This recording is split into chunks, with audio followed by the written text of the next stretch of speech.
Hello friends, আজকে থাকছে ধনিয়া চিকেন, যেটা ভাত, রুটি, পরোটার সব কিছুর সাথে আপনারা বানিয়ে খেতে পারবেন একদম ঘরোয়া মশলা দিয়ে, তবে রেস্টুরেন্ট স্টাইলে বানিয়ে দেখাবো। এখানে আছে আধা কিলো চিকেন, ভালো করে ধুয়ে পানি ঝরিয়ে রেখেছি। আর এখানে কিছুটা ধনিয়া পাতা, দুটো বড় সাইজের পেঁয়াজ, কিছুটা রসুনের কোয়া, 3-4টে কাঁচা লঙ্কা আর এক টুকরো আদা নিয়েছি। এগুলো আমাদের রান্নাঘরে থাকা বেসিক মশলা, তবে এখানে আপনারা ধনিয়া পাতা একটু বেশি নেবেন। রান্নাঘরে থাকা বেসিক মশলা দিয়ে আপনারা এই চিকেনটা কিন্তু দুর্দান্ত স্বাদে রান্না করে নিতে পারবেন, শুধু রান্নার পদ্ধতি একটু চেঞ্জ করতে হবে। তো সমস্ত মশলা ছোট টুকরো করে কেটে নিয়েছি মিক্সার জারে দিয়ে, সাথে আমি কিছুটা গোটা গরম মশলা দিয়ে দেব।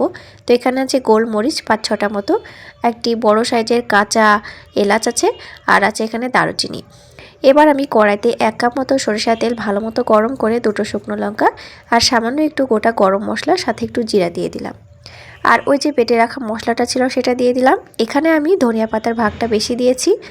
আজকে চিকেনের কালার কিন্তু একটু গ্রিন আসবে, আর গ্রিন আসলে কিন্তু দেখতে বেশি ভালো লাগবে।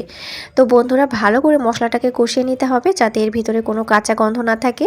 তেলটা আপনারা কমিয়ে বাড়িয়ে নিতে পারেন, তবে তেলের ভাগটা একটু বেশি দিলে খেতে ভালো লাগবে। তো এখানে আমি আধা চা চামচ পরিমাণে জিরা গুঁড়ো, আধা চা চামচ পরিমাণে ধনিয়া গুঁড়ো, আর এখানে ঝালটা আপনারা অবশ্যই স্বাদ বুঝে দিয়ে দেবেন, যেহেতু এখানে আমি কাঁচা লঙ্কা ব্যবহার করেছি। চাইলে আপনারা শুধু কাঁচা লঙ্কার উপরেও কিন্তু চিকেনটা রান্না করে নিতে পারেন। তো এখানে আমি স্বাদ মতো লবণ দিয়ে দিলাম। ঝালটা যে যেমন খাবেন অবশ্যই আপনারা মাপ বুঝে দিয়ে দেবেন। যারা একটু স্পাইসি খেতে চান তারা অবশ্যই ঝালের মাপটা বাড়িয়ে দেবেন। সামান্য করে একটু হলুদ ব্যবহার করছি, তবে খুব বেশি হলুদ আজকের চিকেনে দেবেন না। মশলাটা আমাদের একদম রেডি হয়ে গেছে।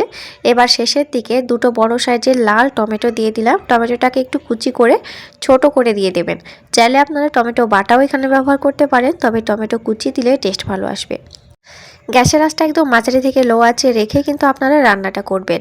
এবার পানি দিয়ে ভালো করে ধুয়ে চিকেনটা আমি পানি ঝরিয়ে রেখেছিলাম, সেই চিকেনটা দিয়ে দিলাম। খেয়াল রাখবেন চিকেনের ভিতরে যেন কোনো পানি না থাকে। গ্যাসের ফ্লেম আর বাড়াবেন না, একদম মাঝারি থেকে লো আঁচে রেখে চিকেনটাকে ভালো মতো কষিয়ে নিতে হবে। দেখুন গামাখা হয়ে গেছে, আর গ্রেভিটা কিন্তু খুবই সুন্দর দেখাচ্ছে, আর এই গ্রেভিটা দিয়ে কিন্তু এক থালা ভাত নিমেষেই খাওয়া হয়ে যাবে। তো আমি এখানে হালকা একটু গামাখা রাখবো, তো আমি হালকা করে একটু পানি দিয়ে দেবো, যেমন 1 কাপ থেকে 1.5 কাপ মতো। আপনারা চাইলে এরকম কষাও খেতে পারেন। তো বাড়িতে একবার ধনিয়া পাতা দিয়ে এইরকম চিকেন রান্না করে দেখুন, খুবই ভালো লাগবে খেতে। ভালো লাগলে চ্যানেলটি সাবস্ক্রাইব করে দিয়ে সাথে থাকবেন। Thank you.